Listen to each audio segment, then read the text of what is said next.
Erin. Today it's time for my first 2013 spring first impression. Today I'm going to be talking about Suisei no Gargantia, or Gargantia on the Verdurous Planet. I don't know how to say that word, and I really like saying Suisei, so I'm going to say Suisei no Gargantia. Suisei no Gargantia follows Leto and his mech chamber. During a huge intergalactic space battle where there's plenty of pretty explosions and weird-looking alien creatures, Leto and Chamber get sucked up into a wormhole and find themselves on a very foreign planet, Earth. Despite a latter half that's much more endearing and exciting than the first by a mile, Suisei no Gargantia is still one of the better premieres of this season. The animation is gorgeous, fluid, and inviting, and the character designs are very appealing. Colors are used brilliantly. Compare Leto's dark gray tones to the very bright colors of Earth's ragtag group, particularly Amy. And Chamber's slick design is cool and unique and stands out against the generic prototype that most shows in the genre rely on. The soundtrack really wasn't that outstanding or memorable to me, especially compared to other shows this season.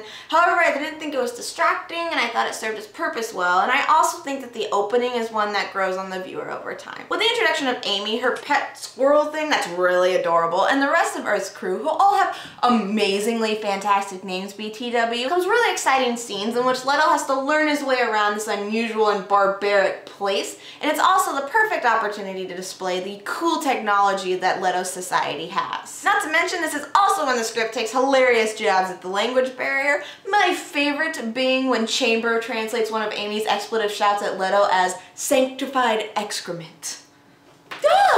It's nice touches like this that make the whole scenario feel even more authentic. Like I said before, the first half of the show feels much slower than the second half, but it's a necessary setup not only for the futuristic world, but for Leto himself. The dialogue between Chamber and Leto while they're in the cockpit touches on the fact that Leto has been a soldier his entire life, so much so that the idea of a vacation is completely uninviting to him, which makes the whole fish out of water and from a war into time of peace concept even more intriguing. It's also made more intriguing considering the person who's writing it.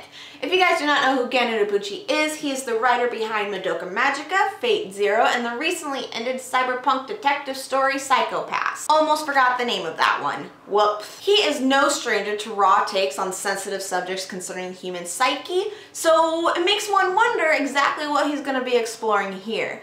My gut instinct, considering the whole Leto's going from war to a time of peace and his first instinct is looking at people as enemies, makes me think it might be something along the lines of post-traumatic stress disorder, maybe?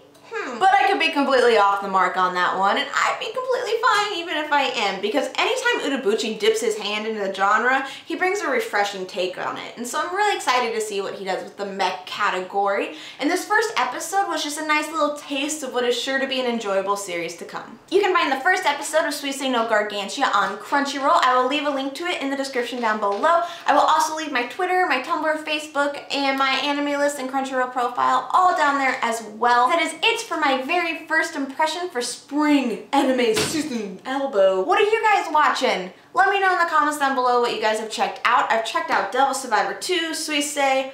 It's never gonna get tired to say. Suisei, Suisei, Suisei. Attack on Titan, Carnival, Devil Gets a Job. Is that what it was? I can't remember off the top of my head, but it was really funny.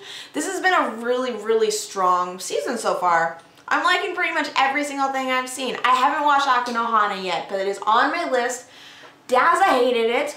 Dodger loved it. I don't know what to believe anymore. Be looking to first impressions of those series coming as soon as possible. I hope you guys are having a fantastic, beautiful day, and I will talk to you later. Bye-bye!